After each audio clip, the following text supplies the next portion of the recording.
Committee on the Chinese Communist Party officials observed blood, tissue, and other bodily fluid samples inside the Redley Biolab, along with thousands of vials containing unlabeled fluids and suspected biological material, raising concerns that may have contained dangerous pathogens.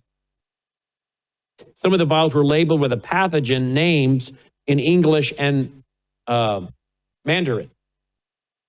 So the question is, are we getting now again more warning signs that Americans should prepare for a biological attack in our border? I don't, again, say this to cause fear and anxiety, but to warn you that you need to prepare. You need to be self-sufficient as much as you can with your food. You need to have the ability to tape off like they did in Israel for so many years.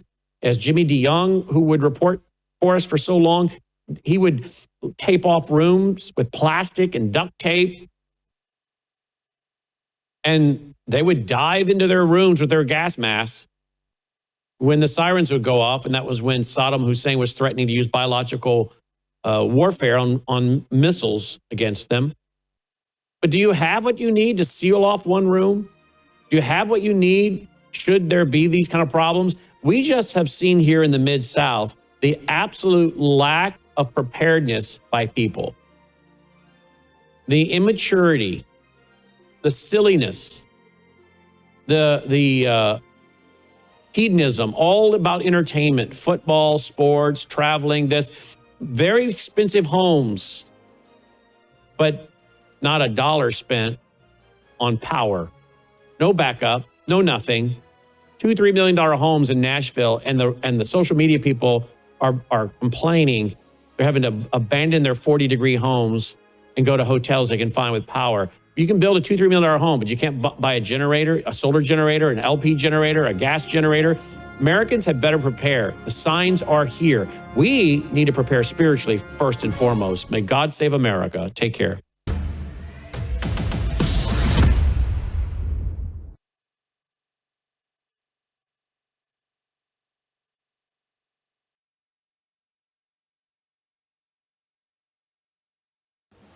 Colonel Rob Maness has a lifelong record of providing dedicated service to this nation. Having worked his way up from the enlisted ranks to full colonel, he served our country for more than 32 years. He has served as a bomber squadron commander, bomb disposal technician, Joint Chiefs of Staff operations officer, assisted the national security team with the campaign plan for the global war on terrorism. He authored the first theater nuclear war plan and served as the vice commander of America's largest airborne intelligence wing. Colonel Rob Maness is a true American hero.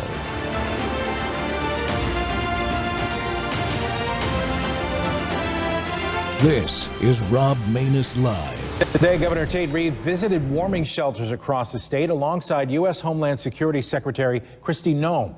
Restoring power remains a major challenge, especially in North Mississippi, where some communities are still without power and water. MEMA reports more than 38,000 outages still remain. That's down significantly from the nearly 180,000 at the height of the storm. Welcome back to Training Tuesday, and the Rob Maness Show's live on Worldview Tube and our X Spaces simulcast. Well, friends, you've heard me say this many times. The fight for liberty at the state level and state legislatures are where the citizens and lawmakers interact and work together the most. In today's society, many Americans feel disconnected and underrepresented by their federal representatives, but state legislators are hard at work for their constituents and in direct contact with them. Most of them are. I can obviously say that. When disasters happen, it's the state government that responds first and provides the needed help, whether it's financial or food and shelter. Big things are happening in my state's legislature this year in the session that just started in January. Moves to continue building on our state's education successes by adopting more school choice policies, increasing teacher pay and making them competitive with other states, fixing the state's retirement system, banning Sharia law, as Texas has done and other states surrounding us have done, fighting fraudulent use of government funds, attempts to restrict hunting rights, reinstating the citizen ballot initiative here in Mississippi that we lost a few years ago, and closed primaries are just a few of the major policy debates and actions happening right now in the state capitol. These policy proposal debates are all about taking care of our citizens directly and ensuring we are as free as possible. Well, my guest today to talk with us about these issues is Mississippi State Representative Fred Shanks. Fred represents State House District 60, which is just east of Jackson, the capital, in central Mississippi, and includes Brandon. Representative Shanks serves on several committees, including the chair of the Rules Committee, which is very important in any state house and the federal house too. He's served as a reserve police officer for the city of Brandon and previously worked at the Brandon Discount Drugs. Before his election to the state legislature, he also served on the Brandon Board of Aldermen. Fred, welcome to the Rob Maness Show, sir. Are you with us? Thank you, Colonel. I appreciate it, man. Glad to be here. Oh, man, I know you guys are really busy. I mean, you're just like 5 weeks into the legislative session now, so I really appreciate your time. You probably heard the opening. I'm always harping on my viewers that the real fight is in the state legislatures. I know that the big show on the media is always at the federal level, but the real hard fight is at the state legislature level. So I try to get a state rep in every once in a while, a couple times a year, to talk, especially when you're in session. Absolutely. My opening clip was of the governor talking to Secretary Noem yesterday as she was reviewing the damage and the ongoing winter storm activity that's happening in the northern part of the state. Is the legislature going to do anything like give some aid legislation to those folks? In fact, the Senate passed a bill yesterday to give $20 million in aid to North Mississippi. And then today I'm on the State Affairs Committee, which we just met before I got on with you. We passed two bills to do that as well. And we're trying to figure out maybe another opportunity we're trying to look at getting the money to North Mississippi as fast as possible, whether that be go through MEMA or through the Department of Finance. So yeah, we actually just did that today, and and I was glad to see that Elon Musk has stepped up and helping a little bit up there. I thought that was pretty cool, man. Yeah, so, he beat me to it. He sent what, 500 generators? I think. Yeah. And I talked to one of my colleagues who's from up that way, and apparently he's given the discretion of the supervisor, so I hope that works out well. But yeah, I thought that was great, man. I mean, that's just, he didn't have to do that, and that's appreciated. So yeah, I thought that was pretty cool. But one thing before we get started, you mentioned you're real big on civics, and we really need to get back to that in the society, because my first cousin is Congressman Michael Guest, and we live very close to each other in Brandon, and we were running at the same time. And I had multiple people coming up to me who knew that we were related, and they were like, "Fred, are you and Michael mad at each other? I mean, what's going on?" And it took me a minute. I'm like, "No, I'm running for Jackson, Mississippi. He's running for Washington, D.C." So, in fact, I still have some neighbors that think I'm in Washington, and I just, I don't tell them any different. So we're fighting for you. There's a sizable difference in the paycheck, I'm pretty sure. Oh yeah, absolutely, 100%. It's a labor of love here. It is absolutely. That's one of the things that I think gets lost on folks a lot. When you say legislature, most people automatically think the United States Congress, where there is big bucks up there, right. not just in the paychecks, but I mean, they're dealing with trillions of dollars, obviously, every day, and it just gets lost on folks that these House districts like yours. I mean, how many? What's the population size of a typical Mississippi House district these days? So you try to be in 25,000, and then in the Senate is right at 59,000, and that's everybody. And in the State House, you don't really have a support staff like you would in Congress. So, if I've helped anybody or they need to know something, I'm getting an answer, I'm, helping them move from one prison to another, whatever it may be, it's me doing it. And I have no problem doing that. But you're right. I mean, the Mississippi House is probably the most grassroots organization as far as local government goes. It really is. I mean, I'm on my cell phone. People can text me, call me, even when we're on the House floor, and I'll get back to them. And if they got a problem with a bill, we'll look at it. But yeah, we're really accessible. So. Yeah, there's quite a few bills. Before I go too far along, I got to ask you. All right, this hunting dog bill. Oh, What is man. going on with that? And what in the world? Look, my mom and daddy were raised in Southwest Tennessee, so I mean they got married in Corinth, Mississippi, because she was too young to get married in Tennessee. So there we have a close. I'm from here now, and I consider myself a Mississippian more than anything else. But I got to tell you, man. My brothers and cousins and friends are all hunters, and I saw that bill, and I'm like, what in the heck is going on? Tell folks what's going on with that. So there was a bill. It is dead. Let me preface it. It is dead as a hammer. Yeah. It is not coming Yeah. back. But it was to limit dog hunting, which I'm like you. I mean, I hunted, but I never ran dogs, and but a lot of people do. And it would limit it would basically limit you to where you could not do that unless you had, I guess, access to 2,000 acres, and it included deer, rabbit, squirrel, any fur bearing animal. And it lit a fuse. It was like dynamite going off. And the guy that wrote it has hadn't heard much out of him since. He's been pretty quiet, but and that's one of the things. Any legislator can come up with any bill they want to. We have some that do up to 80 bills, and I want to say we have about 4,000 bills at the start of a session. And there's some wild ones. But quickly, here anyway in Mississippi, people need to look at the author. That's a big telltale sign on whether it's going to go anywhere or not. And so I try to. I caught a lot on that one, and I quickly found out, and we crushed it. But yeah, that one got pretty cranked up. In the Mississippi legislature, if a bill is submitted by a state representative, in your case in the House, is it their name that's the author, or are there sometimes other authors assigned to them? Well, no, it would be, so whatever I come up with, or whatever, you could come to me and say, hey, Fred, I'd like to do this specific thing. I say, hey, man, that's a great idea, and let's do it. And I'll submit it to our team of lawyers, and they'll kind of check with other neighboring states, maybe see if there's any kind of language out there. And I mean, it really is that easy to get one started. And and then from there, it will have my name on it. And the more colleagues I talk to about signing on, they would be a co-author. And it certainly helps if you've got a bill and you've got 10 or 12 co-authors. It really helps your case. Because you got to if you got your bill, I mean, you got to work it through the whole process, and it's hard to do 1 to 2 bills that you really want. So I mean, it's people who have dozens of bills. It's almost impossible to work them through the whole process. So.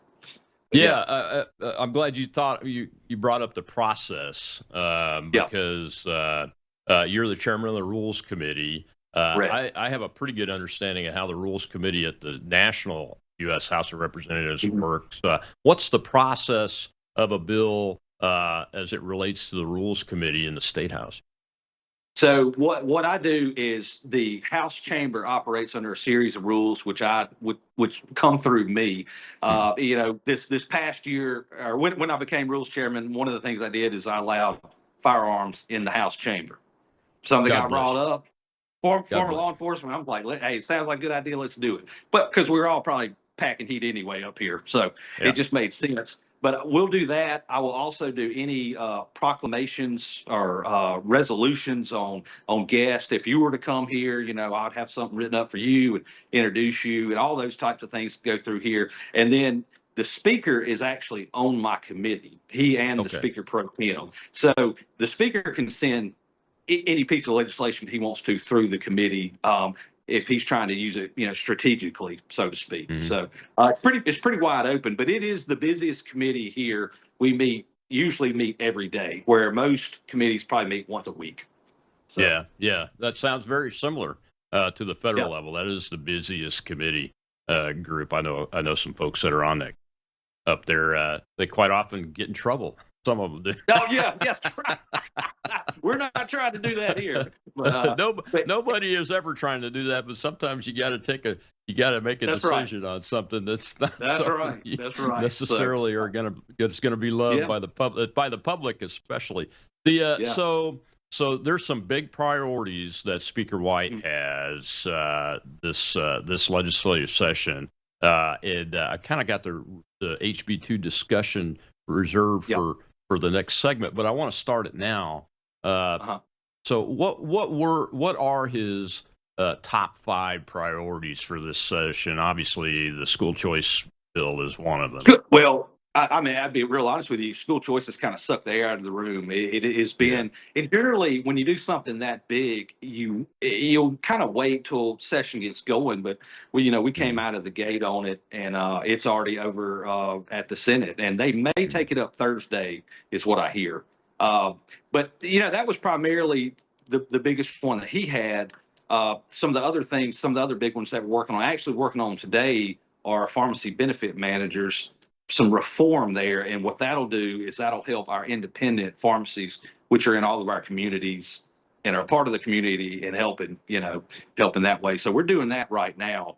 And then I would say, we're I think he had mentioned it too, the ballot initiative. That's something that I was the Constitution chairman, and it goes to that committee, and I worked on that for 3 years, and then I kind of passed it to the current chairman. We're bringing that back up. And I believe the Senate has a bill, so looking to restore that, which we should do. So out to that, we also have, and you mentioned it as well, a big teacher pay raise. We'll be taking that up, I hear, on the floor tomorrow. So we're getting pretty cranked up on that. So that was one of the questions I had, because and I'll be honest, I haven't had time to go through the HB2 line by line yet, like a lot of you guys probably have. It's a lot. Yeah. I was wondering if the teacher pay raise was part of the House's piece of that, but so it sounds like it's a single issue bill. That's a good idea if it is. Yeah. Well, what we did a teacher assistant pay raise in that bill, but we have a standalone, just like you were headed there. We have a standalone teacher pay raise, and it will also include teacher assistants in that bill too. Trying to kind of cover all bases on that, but we certainly do. We've got. They're kind of in both, and that'll happen. That's just part of the process. You got to try everything to get things through. So, I've got a family member that's a public school teacher, and she wants to come here, but she can't really afford it until the pay increases get better. Well, is what I keep hearing from her. So, the one we're proposing in the House, I won't say the number just yet because it hadn't come out of committee, but it will bring it. It'll bring it to where all the surrounding states are. So she would be in good shape. News. Yeah, that's really good news. I'm glad to hear that. Yeah, we're swinging hard on that one. That's good. All right, Fred, we got to take a break, commercial break here. Okay. When we come back, we'll dive into the HB2 discussion, because even my state legislator, who is Richard Bennett down here on the coast, he voted no against it. So I want to dive into what's generating what appears to be a pretty big debate over school choice here in the state of Mississippi, which in general appears to be aligned as pro school choice, but there's some things that need to be addressed at the policy level, I think, to get everybody comfortable. We'll be right back with Representative Fred Shanks of the Mississippi State Legislature.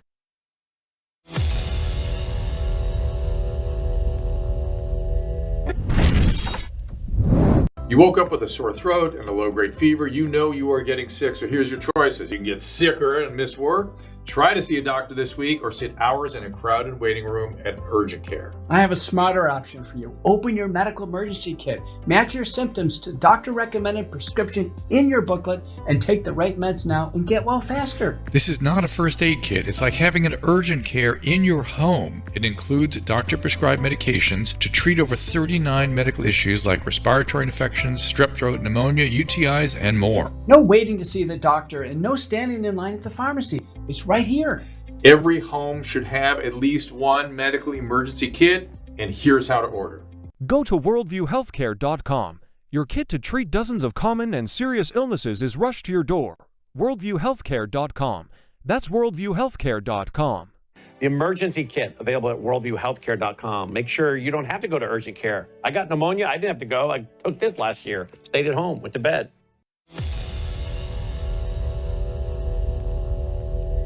Do you believe that the federal government has a responsibility to ensure that all children, rural children, urban, rich, poor, special needs, have access to quality education? That is certainly the goal of the president. He has said that he wants to make sure that there is equal access to quality education for every student in our country, which is why he is such a proponent of school choice. He doesn't believe that any child should be trapped in a failing school, that we should have parents have the ability to choose where their children can be able to go to school so that if they are in a failing school, they have an opportunity to have better education somewhere else, that they have the tools to be able to do that. Welcome back to the Rob Maness Show. It's Training Tuesday, and we're doing some training today. It's a little bit of civics training and education, but it's more about why the state legislature is so important to you and me and your family and my family, and probably, and I've said it before, more so than even the federal Congress is. And my guest is Mississippi Representative Fred Shanks from House District 60, who's also the chairman of the Rules Committee and serves on several other committees in the legislature. And we're talking about the current session in Mississippi, which has been going on just short of about 5 weeks now.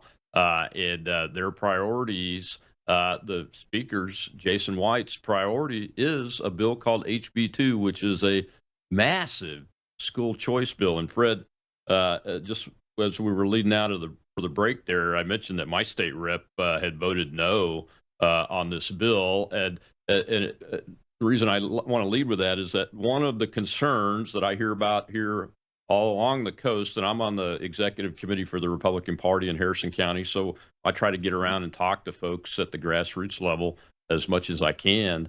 And we've been talking about this bill for a long time, much longer than just before the session started, because it's a good subject. I think the people of Mississippi want kids and parents to be able to make the right choices for themselves in general, like Secretary McMahon said Donald Trump wants to do.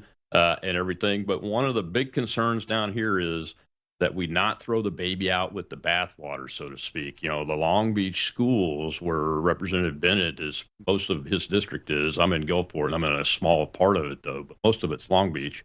Is the number one schools in the state. So they don't want to put policies in place that harm the ability to keep that performance even improving over what it is now.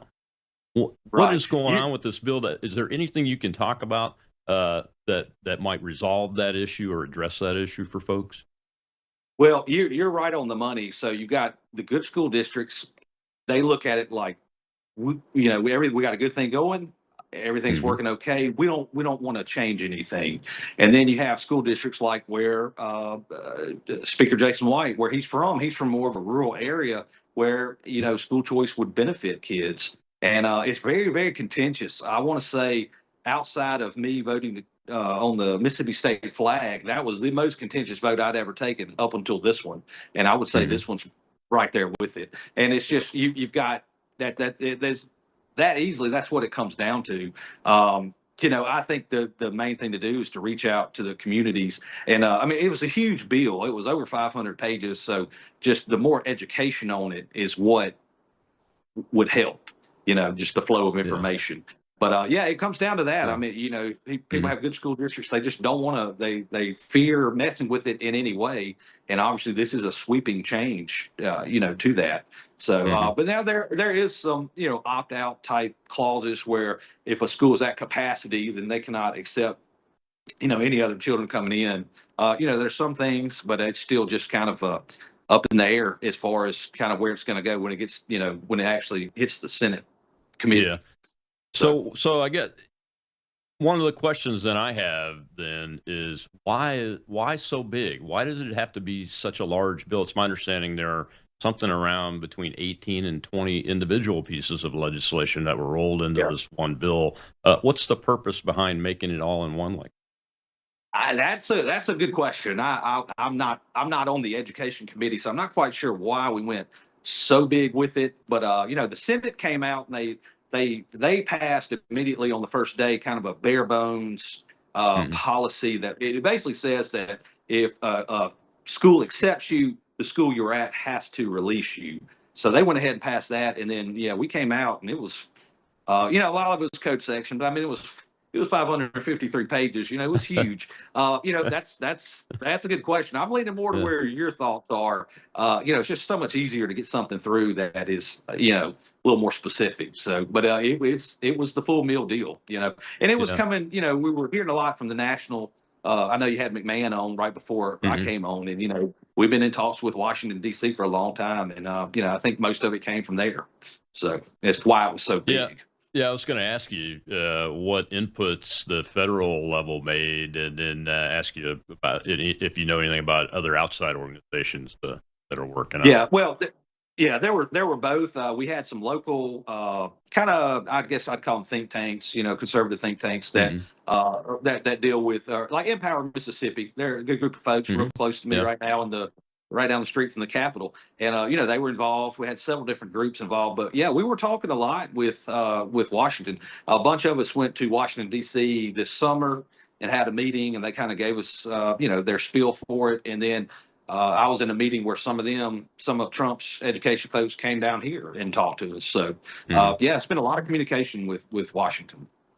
So, What are the key policy features that are going to be debated in this process now that the Senate, it's over at the Senate now? I'm assuming they'll pass a version of it and then it'll go to conference for additional debate and markup, right? yeah, oh yeah, yeah. It would head if they pass it, it will then head to towards the end of session. It'll be a conference week, Hmm. and that's exactly like you were saying. It'll get chopped up a million ways from Sunday. Things will be taken out, added, negotiating, anything like Hmm. that.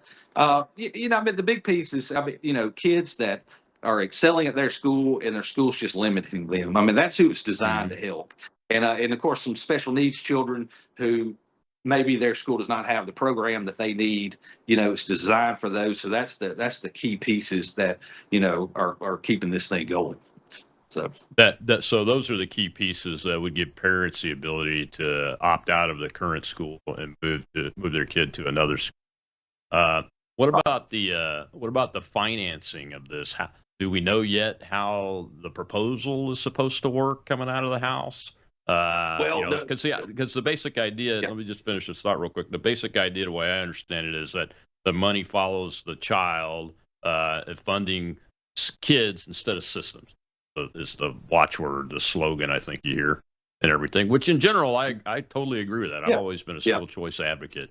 yeah. But I'm just wondering how that mechanism is supposed to, And you're right. I think the cost per student, and these are things I didn't know till I got in here, but each public Mhm. school student is worth X amount of dollars from the Yeah. state, and I think it's around, say, $7,000. And yes, that would go to another school, or if there are private vouchers, then that would count towards them going to, if a private school had a program that would help a student in something that they needed.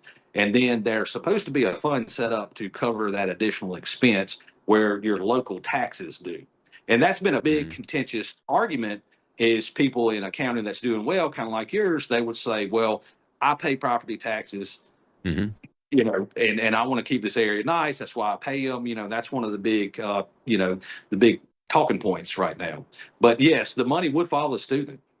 And then, like I said, from there, now that would probably change, I would imagine, once it goes through committee and the Senate does whatever they're going to do. I would think Yeah, I would think because the money additional is money. not Yeah. the when you hear the phrase, at least in my past experience, when I hear the phrase, it costs X amount of dollars per student to educate a Yeah. student, not all of that X amount is generally coming out of the direct property taxes. A lot of that comes from grants from the federal government, Sure. those kind of things.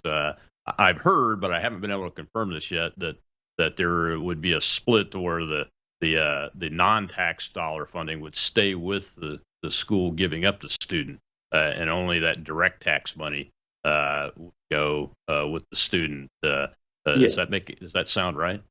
Yeah, and I've heard a little bit of that. Mhm. And it's just like I said, hey, you were really not going to know till this thing is the conference, kind of really on the specifics of it. But I have heard that kind of kicked around a little bit. So The other thing I've heard about talked about by the voters is this ESA's Education Savings Account, I think it is. Right. Are you Yes. hearing from folks on that? Yeah, and that's kind of split in my community on people being for it and against it. Mhm.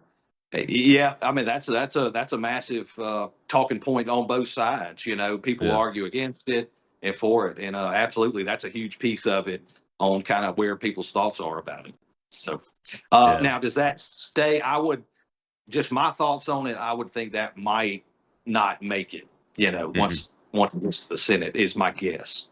So. Yeah, because that would remove control of the funding completely Right. from any oversight of the tax dollars, That's and right. That's put right. it back into citizen hands directly. Yeah. I Yeah. would want some kind of oversight to happen Right. somehow on that. Yeah. I mean, you're exactly right. And then say if it's a private school, they're a private for a reason, and they don't want somebody Mhm. coming in kind of telling them what to do. So that's another big issue, with that. So Yeah, one of the absolutely. other issues I wanted to ask you about is I am on the private school. I'm glad you brought that up. On the private school issue, here's the comment I heard from a grassroots person that's paying attention to this, and a parent, grandparent, is that it seems to be the bill seems to be leaning towards helping private schools more than anything else. And they have concerns about that because these are public tax dollars, Sure. So Sure. anytime we have that going to a private organization, I think we should be concerned. As a matter of fact, we're going to talk about that fraud in the Yeah. last segment of the program. Yeah. Are you And hearing you're that? right. And again, but then the counterpoint to that is that's a big part of it. But the counterpoint is, the parents that are sending their kids to private school now, well, they're still paying property taxes for a Mhm. school they're not using. So that's another big issue. And do the private schools want big brother, so to speak, coming in and trying to tell them what to do? Is it worth it for them to do it? Mhm. If that happens, yeah, that's another big, Yeah. huge discussion right there. Absolutely.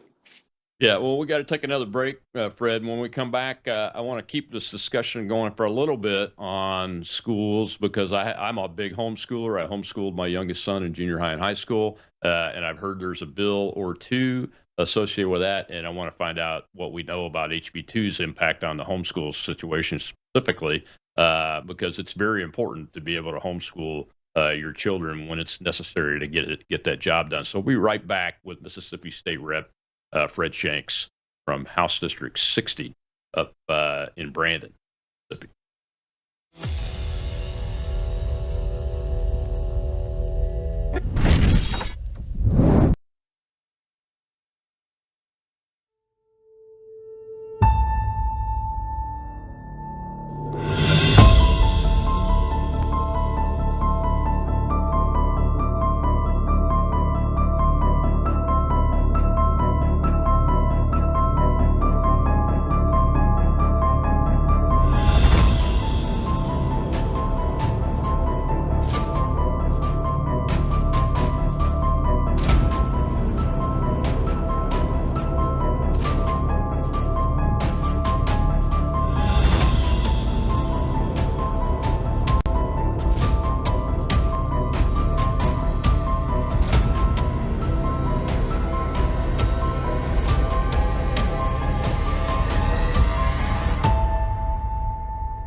Immigration issue. Yes.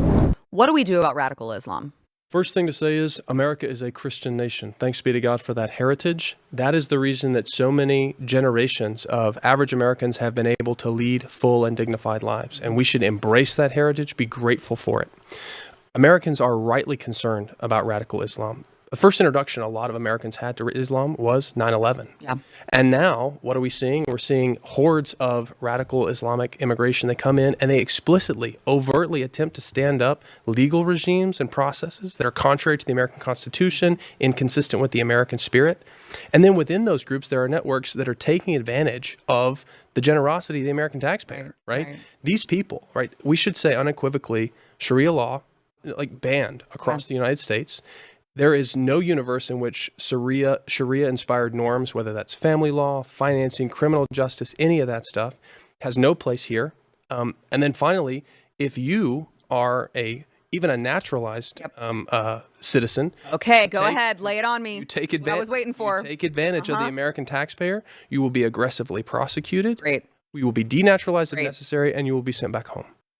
Welcome back to the Rob Maness Show. It's Training Tuesday. We're talking with Mississippi State Representative Fred Shanks, who's the chairman of the Rules Committee in the State House here in Mississippi, serves on several other committees. And his district, 60, is just to the east of Jackson, Mississippi, up in the central part of the state, includes the city of Brandon. Fred, before we went to the break, I said I wanted to ask you about the homeschool, because I heard there's a homeschool bill that would require the state to come in and do a lot of things that I didn't have to do. I finished my son's high school tenure once we moved over here 4 years ago. I finished him up in high school here, and I was very pleased with how the homeschool system worked in the state. And I'm hearing from homeschool parents all across the coast here that we are not happy that the state wants to interfere more than it already does. Is that going to happen, or is that bill okay? That bill is dead as a hammer. That's another one. I really think probably the genesis of that bill was probably because somebody was mad about House Bill 2. That's my opinion. Is maybe to do that. And I have a younger sister who is in Laurel, Mississippi, and she homeschools her 4 kids, and they're all excel, do great, probably just like yours. And no, we would not want to mess with that at all. Parents, they do a good job of that.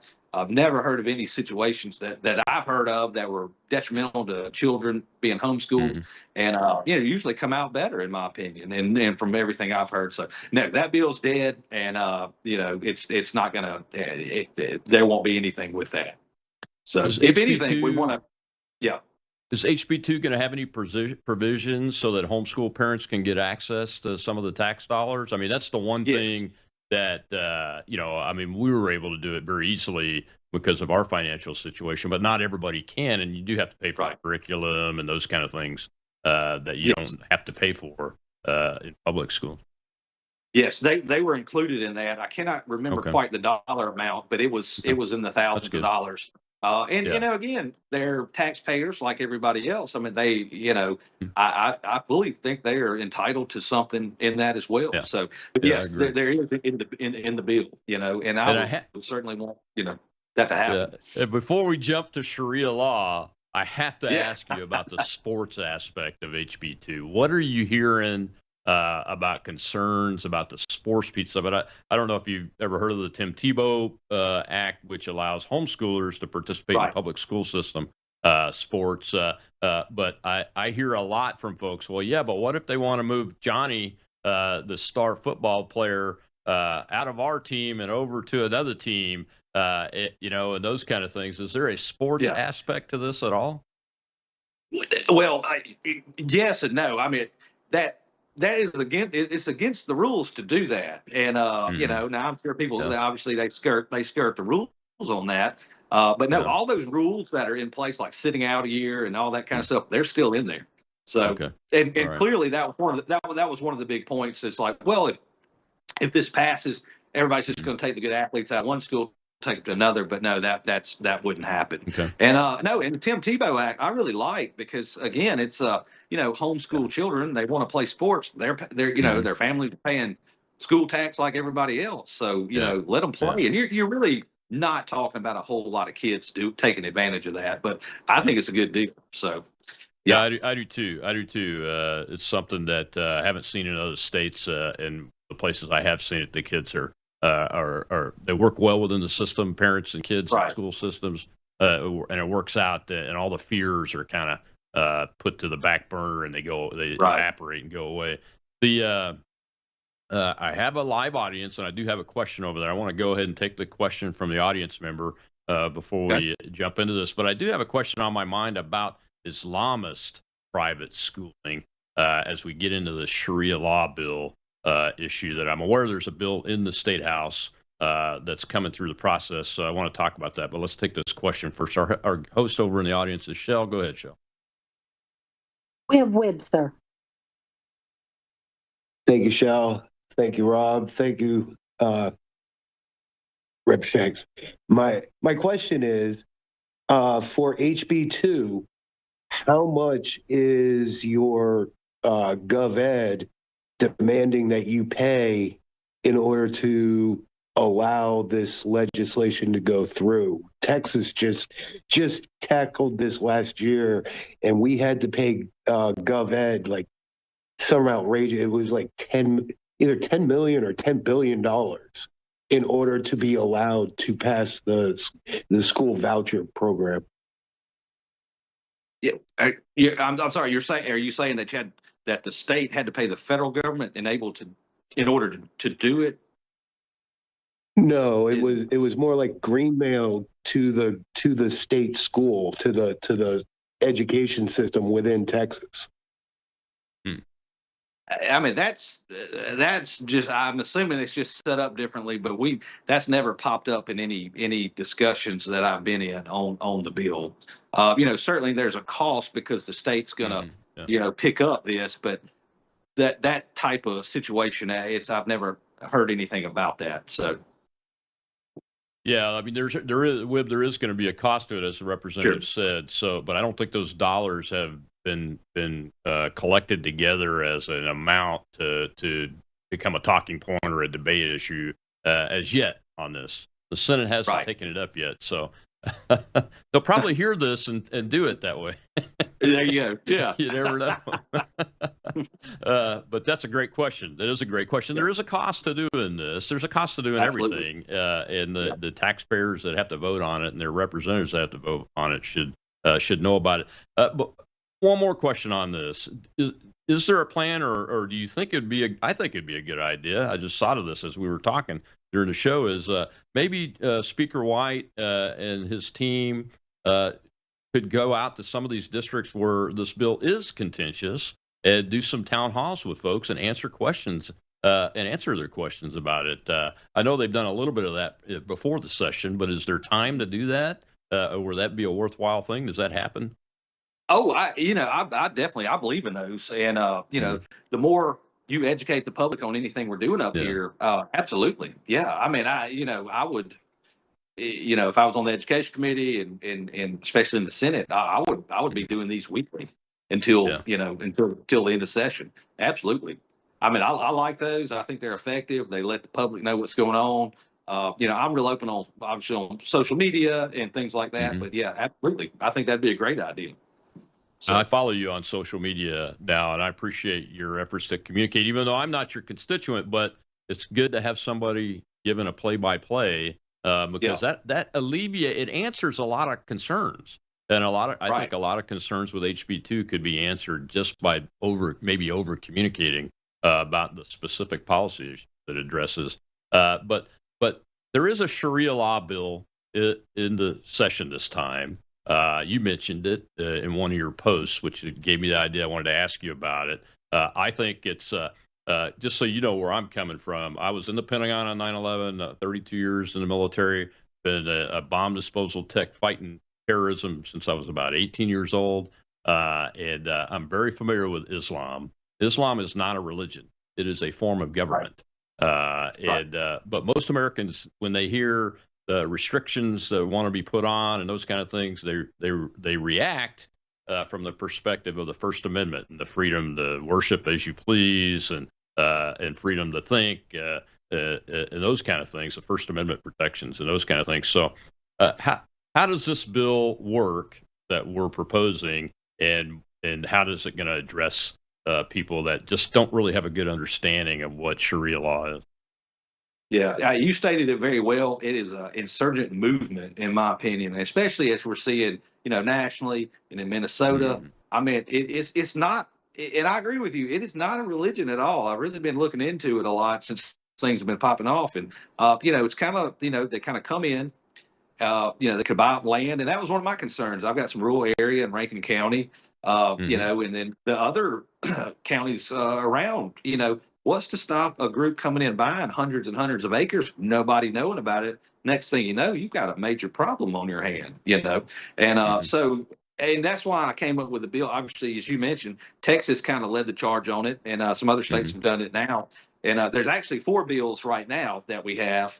And the one that I like the best and that I'm working on, it bans the Muslim Brotherhood and Sharia law as a whole. I mean, it just totally does away with it. You can't do any of it. And I know we do have some laws now. I mean, which are our laws, American laws. Mhm. Where when they come in, they say, "Oh, well, we abide by Sharia law." Of course, that's all garbage. But Mhm. this would just cut that off before it ever got started.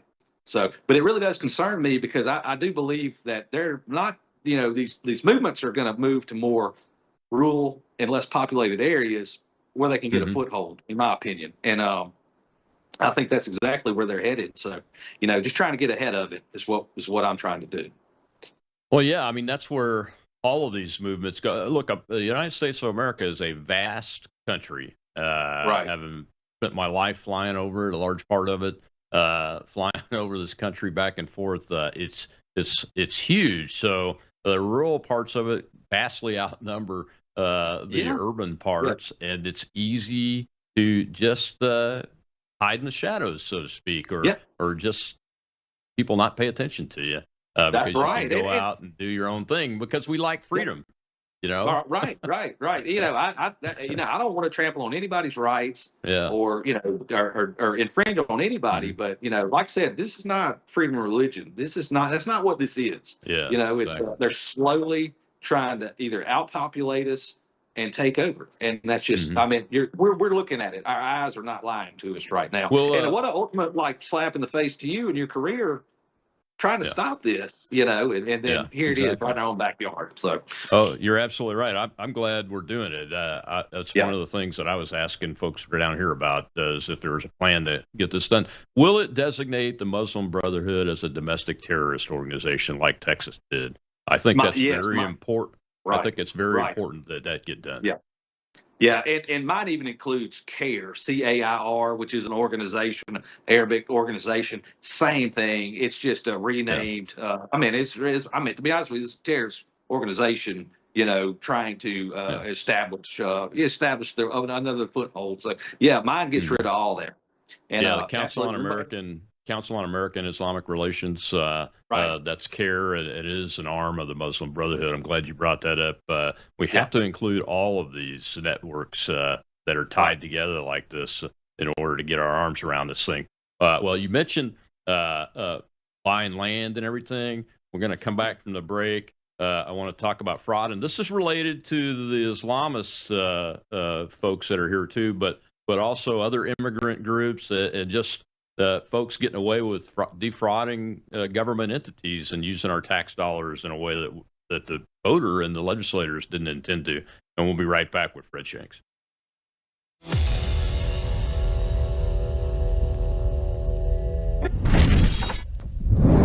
News is moving faster than ever, and so are we. Worldview Tube brings you 24/7 live stream coverage and now real-time alerts when it matters most. Once you have the Worldview Tube app installed, exit the app and navigate your way to Settings. In Settings, locate the tab labeled Notifications. Select the Notifications tab. Scroll down until you locate the Worldview Tube app icon. Select the tab, and here you can turn on and customize your notification experience for the Worldview Tube app. News doesn't wait, and neither should you. Turn on push notifications to stay informed. Every headline as it happens.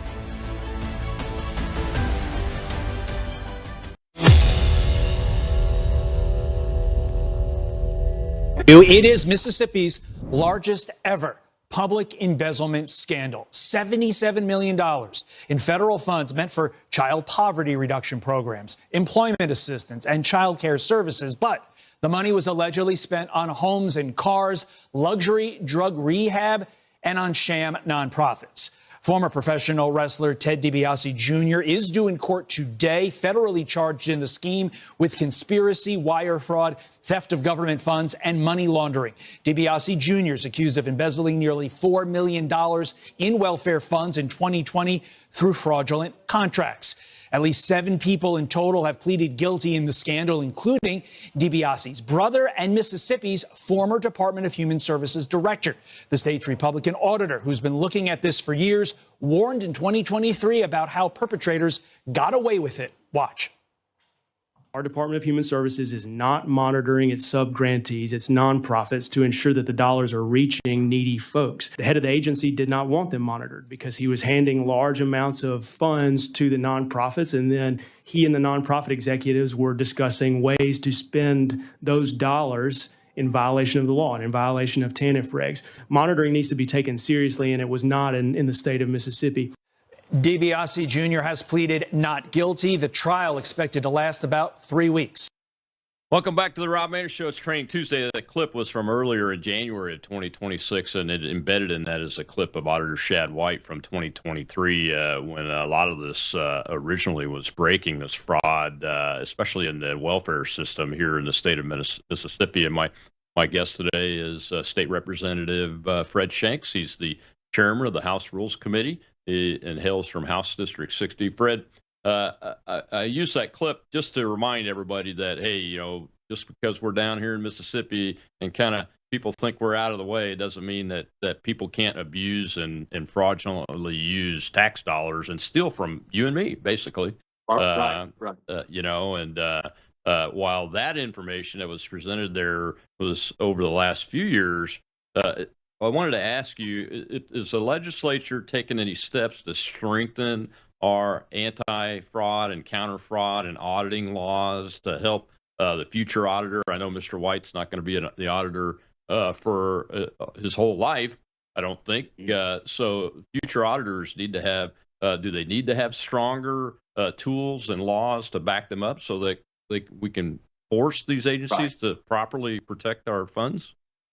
Right. Before I answer that, I did think it was kind of funny that Governor Tim Walz brought that up to try to take a little shade off of himself. I'm getting to that. Okay. You beat me to it. Yeah, that's all right. Yeah. Like, you know, really, you know, but I thought that was funny. But, oh, yes.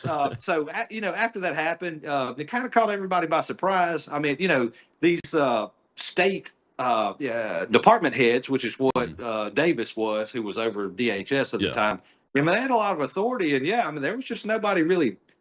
Come to find out, I mean, there was nobody checking, and I really think that everybody just assumed everything was on the up and up. But since then, so that department has been straightened out. Now, that really put everybody on notice. Like, you know, things need to get tightened down a lot. When we have, you know, talked to Shad quite a few times, and he's always got some new legislation that comes over here that we try to help him on and pass different things to strengthen his office. So, and that was one of the things. He and I are friends, and I brought up an issue with PBMs, which is what you and I had kind of talked about a little earlier. And the state PBM had overcharged, you know, that's my background, and I told him kind of what I thought they were doing, and he got right on it, and he ended up getting $55 million back from them. So, you know, so we're, you know, there's definitely more eyes on things. We've done several pieces of legislation to help him, you know, and to strengthen his office, you know, and I mean, that was a big one. Obviously, like the clip said, it's the case that's going on right now until probably mid-February, and I know a lot of the players in it, so real interesting. Yeah, it is very interesting. I'm glad you brought that up, that you know him and you're helping Mr. White, because that takes you out of the crowd over in the Senate that tried to defund his agency last go around. Right. Which we all down here saw who was involved in that and said, "What are you doing?" Because there's a lot of tax dollars getting spent that Mr. White's doing a really, you could say whatever you want about him, but he is doing a very good job as a state's auditor and trying to protect the taxpayers' funds so that they can't be used. Are we at risk because we've had these issues? This is where Waltz comes in. Are we at risk of having a bigger scandal go unknown, like as we speak right now, because of immigrants and those kinds of groups that have come in here? And we have all kinds of Medicaid fraud already and Medicare fraud already in the system. Is Mississippi at risk of having something that big? I mean, we're talking but somewhere between $9 and $18 billion in Minnesota, which is why we all laughed when Waltz brought up Mississippi, because I mean, the numbers I've seen are not even close to that. But are we at risk of that anywhere in the state? I mean, certainly, Shad White's finding fraud, it seems like on a daily basis, but I don't think it would be anywhere near that level because, in my opinion, and, obviously I like to go down a rabbit hole every once in a while, but in Minnesota, it's highly political. It seems like everybody is in on it. And I don't think, obviously we're under conservative leadership, whereas they are not. And I don't think, I'm sure we're going to have, a little here and there. You just can't stop everything, but I just think it's so political there. And I really think, conspiracy theorist, a little bit, but I really think that's why Walz was picked to be the vice president, because he had access to all these funds. Because if you'll remember, Kamala Harris, they had $1 billion raised in just a matter of months. So I think that was a lot that had been going on a long time. And I think it was more of a coordinated effort within their political system. And I don't think we have that, no. Yeah, when you see those Somali companies, air quotes, companies writing big checks to the Kamala Harris Waltz campaign directly, that just factually shows that that's one of the things that was going on. You mentioned the ability of foreigners to buy farmland, especially in land here in Mississippi. I know there are many, many thousands of acres owned by Chinese companies, other foreign nationals, and those kind of things. And I just want to ask you, is there any legislation in the hopper to strengthen the ability of the ag commissioner to do something about it? I talked to Andy Gibson early on when I got here and mentioned it to him. He said, well, there's a law, but it's just not very strong. That's supposed to prevent that stuff. Are you guys working on anything? I'm not. Now, there definitely could be this session. I'm not quite sure. And we got into those discussions a couple of years ago, and they kind of always have popped up. I'm not quite sure why they didn't, get any further, because I want to say the largest landowner out of like a foreign landowner in Mississippi is from the Netherlands, which I found interesting. I didn't know that. Kind of started looking into it. But I believe the talks kind of got into, well, how do you go about doing it? I mean, are you singling out China, basically? Yeah. Because that's the bad guy. And how does that go about? And like I said, we talked about it, and I don't, I really can't remember that we brought it back up since then. There could be one now, or there could be one in the Senate, and that's something I'm gonna have to check on. But people are aware of it, and I don't think we've really had any problems, so to speak, with it here. I mean, obviously, it could always become a problem, I'm sure, but I think everything's kind of maintained right now. So, but it is something we are aware of. Yes. Yeah, I hear that a lot from the grassroots. I'm part of the Conservative Coalition of Mississippi as their state vice president. So I do get around the state a little bit and talk to grassroots voters and activists. And that question comes up quite frequently. So maybe we can work together on trying to address that. What are you hearing, if anything, from friends that colleagues really about these that have voted against the school choice bill as to some of their concerns and how they could be alleviated? Are you hearing any? Are you guys having any discussions amongst yourselves? I mean, in my opinion, kind of right now, there's a line in the sand. that's really, that's not a good answer. But that's kind of where things are right now. It was just, it kind of, like I said, it really sucked the air out of the room, and everybody kind of sided up. Is there anything? It really is going to depend on what the Senate comes up with on their end.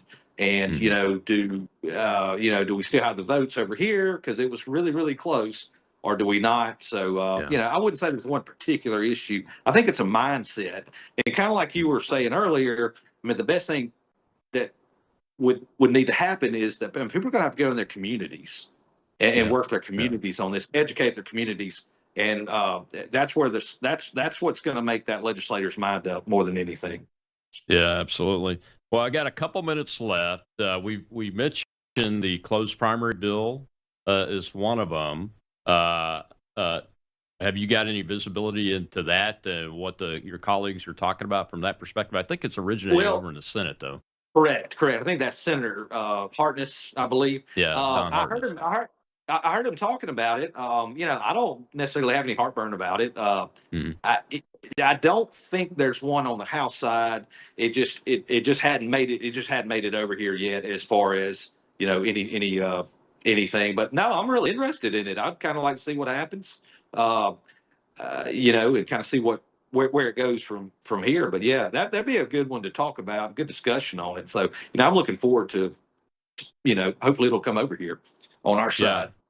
Yeah, I hear from activists and grassroots type folks all the time wanting to produce more conservative Republican nominees, and closed primaries are the shot in the arm that they think needs to happen. And when you look at the numbers, it is very consistent that closed primaries tend to produce the most conservative nominees, and the most conservative nominees can win in Mississippi. And the folks out here at the grassroots level, we know it. That's right. I think everybody's keeping up saw that, and this most recent one with Senator Hartness, and I don't have any problems with it. Obviously, that was big. When Thad Cochran and all that stuff's going on, I think in 2014, if I remember right. And I'm kind of anxious to see what happens there. And it's certainly creating a conversation about it. And we got a little time before the next big one. So, but yeah, it's something I'm interested in for sure. Absolutely. Well, Fred, how can we help you? I've got about a minute left to go. Tell folks how we can help you guys in the legislature right now as you're going through the session. I think the best thing to do, and if you're a conscientious legislator, you're going to listen to your people, and not listen to anybody. I'm kind of out there on social media more than a lot of my colleagues, and I'll help anybody. But when somebody, if you like a bill or don't like a bill, let me know. You can find me on, just pull my name up, Fred Shanks, on Facebook. That's kind of where I do most of my stuff on. And, if you get my phone number, that's fine too. And, shoot me a text or private message and tell me, I'm for this bill or not. And here's why. I like to help people. And, and the more that people are clued in on what we're doing, the better. And, which HB2, a lot of parents were opinionated on both sides, and they were really, really keeping up. They knew the terminology we used. And, this was the first time I'd ever really seen parents and have kept up like they did, and knew, like I said, the terminology we use here in the chamber, which is where we're in right now. They were knowing that, and I thought that was pretty cool. So that is pretty cool. I mean, we'll get you back. We'll get you back, especially when the budget stuff starts. I want to get you back when that starts. Thank you so much for spending this time with us today, and go follow him on Facebook, guys. He keeps you well informed. Thanks a lot, Representative Franks. We appreciate you. I'll see you soon, I'm sure. Tomorrow, Whistleblower Wednesday, Mike Howell, the leader of the Oversight Project, is with us. And, man, do we have a lot to talk about from a weaponization of government perspective. I'll see you then.